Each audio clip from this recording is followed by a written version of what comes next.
I'm 76 years old, and I'm a sinner. One of these almost ended my marriage. I'll tell you exactly which one and exactly what happened before this video ends. Not in some vague, churchy, once-a-week kind of way. In the very specific, very human ways I still catch myself failing. Right now. This week, probably. Yesterday, if I'm honest. And I'm trying to be for the next 20-some minutes. Here's the part I need you to sit with before you decide whether to keep watching. I'm not telling you this to shock you. I spent most of my life pretending otherwise, and the pretending nearly cost me everything that actually mattered. That's not a hook, that's just what happened. There are 7 of them. Old words. Words your grandmother probably used and maybe rolled her eyes while she said them. Pride, envy, wrath, sloth, greed, gluttony, lust. Most people hear that list and picture strangers, criminals maybe, bad people somewhere else, doing bad things far away from their own kitchen table. It took me 60 years to understand they're not somewhere else. They're in mine. They're probably in yours. So here's what we're covering. 7 true stories, one for each of these, from my own life. Not hypotheticals, not sermons, or at least I'm going to try not to let them turn into that. Things I actually did to actual people, some of whom I can still picture clearly enough to be ashamed. And near the end, I'll tell you the one thing that changed how I carry all of it. Because carrying it wrong very nearly broke me. There's also a mistake people make once they finally admit something like this about themselves. A mistake that turns honesty into something worse than the original sin was. I'll get to that too. If any part of this list already makes you a little uncomfortable, you're not the only one in the room. I promise you that much before we even start. I want to say one more thing before I get into the stories themselves, because I think it matters for how you hear them. I'm not a pastor. I'm not a therapist. I ran a small business for most of my working life. I raised 2 kids who mostly turned out fine despite me. And I've buried a lot of people I loved by this age. What I know because I lived it badly first and figured it out slowly. Usually years too late to undo the damage. So take all of this as one old man's accounting of his own ledger. Nothing more official than that. Let's start at the beginning. Number 1. Pride. I backed my car into my neighbor's mailbox on a Tuesday morning in 1994, snapped it clean off the post. I remember the sound more than I remember deciding what to do next, which tells you something. Instead of walking over, knocking on his door and saying, "Harold, I did this, I'm sorry, I'll fix it." 6 words, maybe 8, I told myself a different story. That his mailbox was planted too close to the road in the first place, that it was practically his own fault for putting it there like that.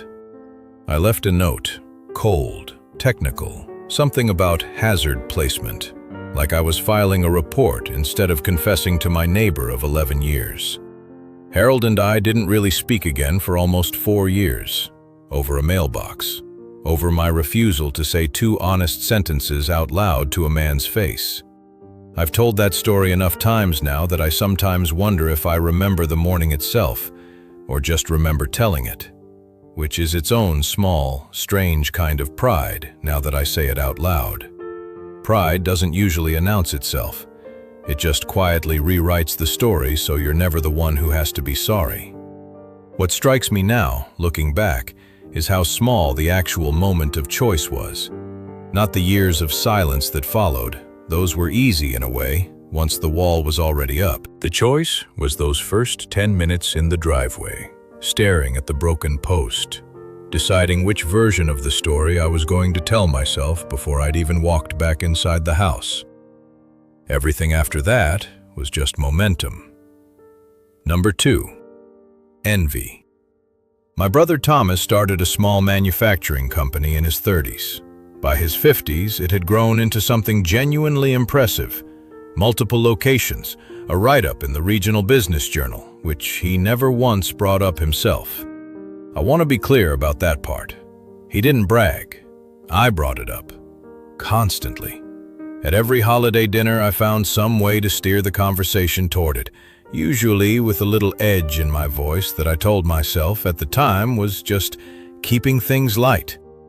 It wasn't light. For over a decade, I let his success quietly poison how I felt about my own life. Which, and this is the part that still bothers me, wasn't a bad life. It was a good one. Envy doesn't care what you actually have. It only keeps a running tally of what the other person has that you don't.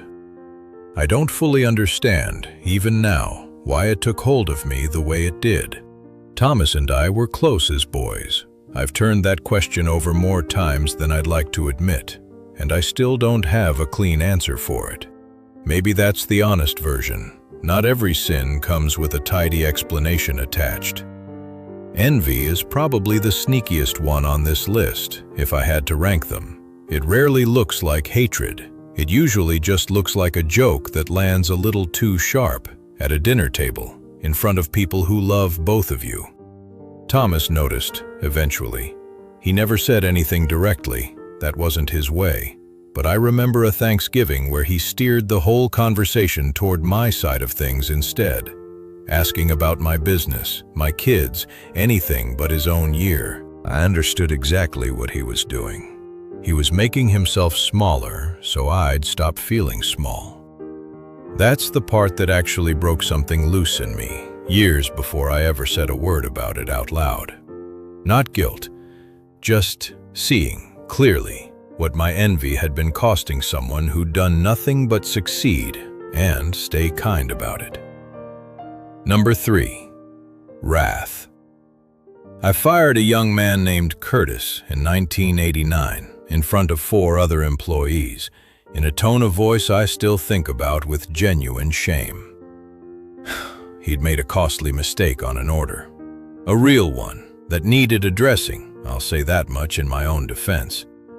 But what I did that afternoon wasn't addressing it. What I did was humiliate a 23-year-old in front of his coworkers because I was having a terrible week, and he happened to be standing there when I needed somewhere to put it. I never apologized to Curtis. I don't know, even now, where he ended up. That's over 35 years of carrying something I could have set down in about 30 seconds. If I'd had the decency to say it at the time, instead of telling myself he had it coming for a mistake that, honestly, wasn't even that costly in the end. I've thought about wrath more than any of the others this year, honestly, because I still feel the shape of it in me sometimes. That same hot, narrowing feeling, usually over something small. A slow driver, a grandkid not listening. It doesn't take much to remind me that whatever happened with Curtis wasn't some one-time aberration I outgrew. It was a capacity that's still in there, older and quieter now, but not gone. Now, here's where the marriage thread starts, if you're following it. Number 4 is where the trouble began. Number 7 is where it very nearly ended everything. Number 4, sloth. Not the lazy on the couch kind, the kind that avoids the hard conversation for months because the easy conversation is right there and easier to reach for. My friend Arnold was dying, slowly, of a lung condition over about 8 months. I kept telling myself I'd visit next week. Work was busy, the drive was long, 40 minutes, which, saying it now, sounds almost insulting as an excuse. Next week. Next week, next week, until there wasn't one. He passed on a Thursday in March. I'd seen him twice in those 8 months. Twice. I had 8 months of Saturdays, and I spent almost none of them on the one thing that actually mattered that year. I don't know how to make that story land any softer than it deserves to, so I'm not going to try. I've noticed, in the years since, that sloth almost never announces itself as laziness. It dresses up as being busy, reasonable. "I'll go next week" sounds responsible when you say it. It's only years later, counting backward, that you see it for what it actually was. The easiest possible way to avoid something that scared you. Number 5. Greed. I don't mean money exactly, though it started there. In my late 40s, I already had enough. A stable business, a paid-off house, more than enough to be genuinely, comfortably content. And I chased one more deal anyway. A property investment I didn't need, with money pulled from savings that were supposed to be untouchable. Because some part of me needed to prove, to who I still couldn't tell you, that I could always get more. It went badly, genuinely badly. We came within a few months of losing the house entirely, over money I didn't need in the first place, for a version of security I already had that I decided wasn't enough somehow. My wife at the time, this was before the years with Diane, I should say. Chronology gets tangled when you're telling it this way. Asked me once, very plainly, what exactly I thought enough would look like if this deal went through. I didn't have an answer. I still don't, entirely. I think that's the honest truth about greed that nobody tells you. It isn't really about the number. The number just keeps moving to stay one step ahead of whatever you've already got. Number 6. Gluttony. People hear that word and picture food, so let me be specific about what it actually looked like for me. For about 3 years in my early 50s, one drink after work to unwind quietly became something I needed every single night just to feel like myself. It didn't look dramatic from the outside.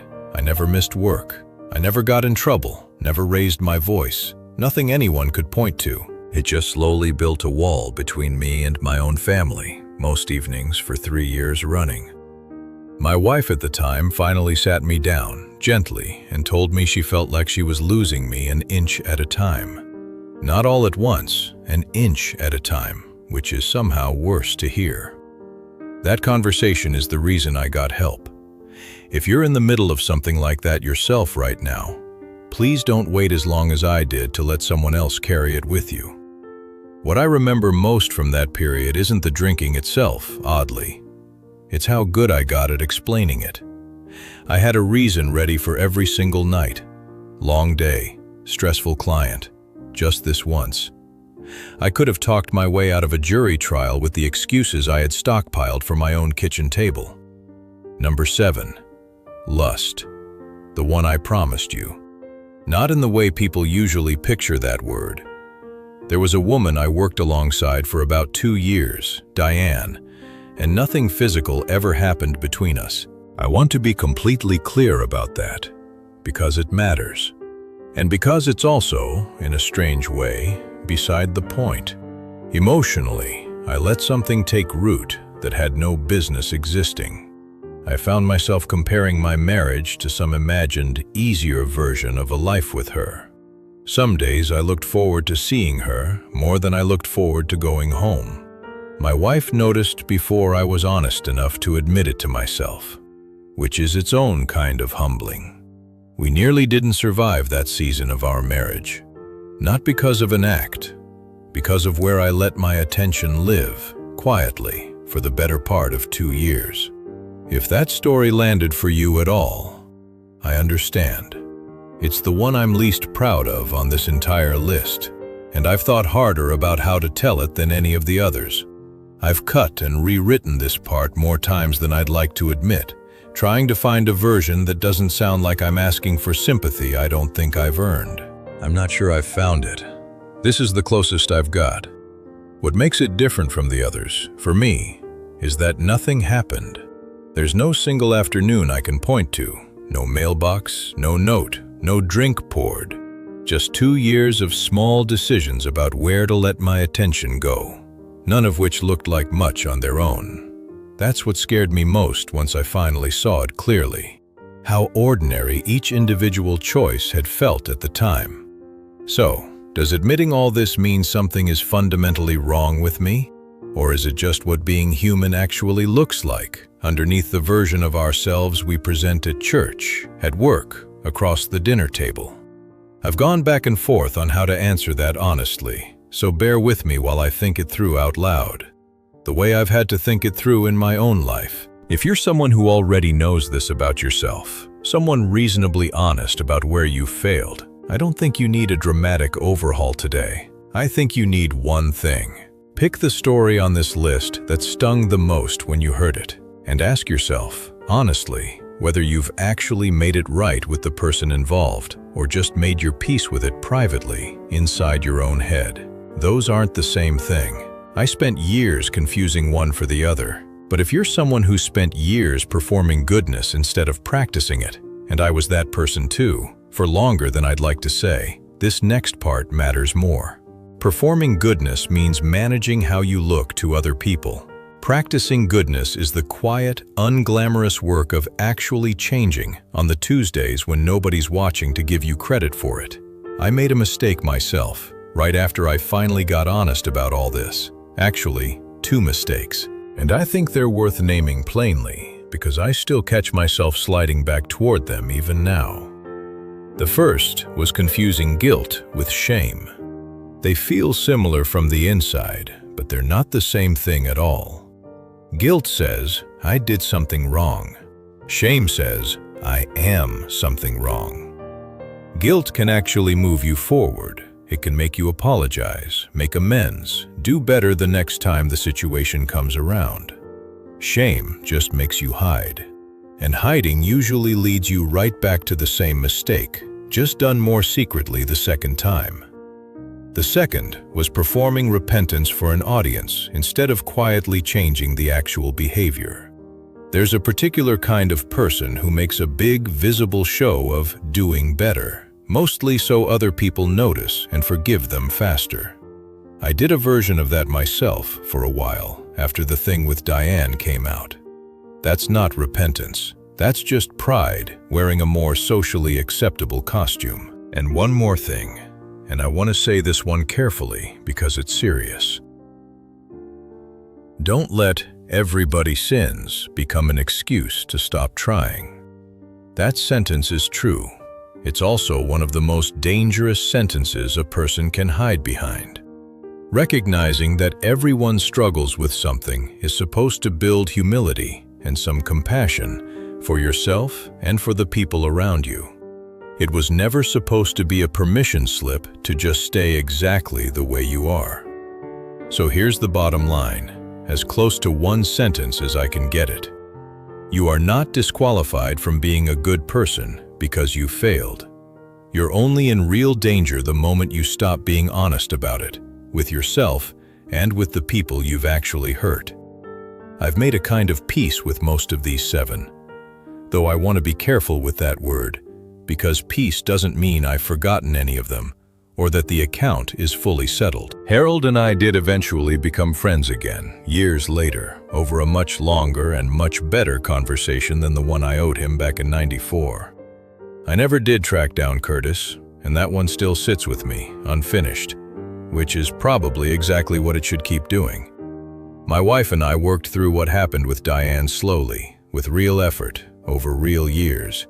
Not one conversation, not one grand gesture, just a long string of ordinary days where I chose to show up differently. And every single day I don't reach for that drink is still, honestly, a decision. Even now. Even at 76. What I want to leave you with is this. You don't become a good person by never doing anything wrong. Nobody gets that option, no matter how carefully they live. You become a good person by what you do in the moment right after you realize you were wrong. That's the whole thing. That's the entire hinge the rest of your life ends up swinging on. If any part of this named something you're still quietly carrying, I'd genuinely like to know which one. Not for the algorithm, just because I meant what I said at the start. You're not the only one in the room. And next week, I'm telling you about a phone call I finally made, 30-some years too late, trying to track down Curtis's old company, and whether I actually found him. You came into this thinking it might be a list of other people's failures. It was never about other people. It was about the 7 quiet ways any of us can lose ourselves, one small excuse at a time. And the one true way I've found back. I'll see you in the next one.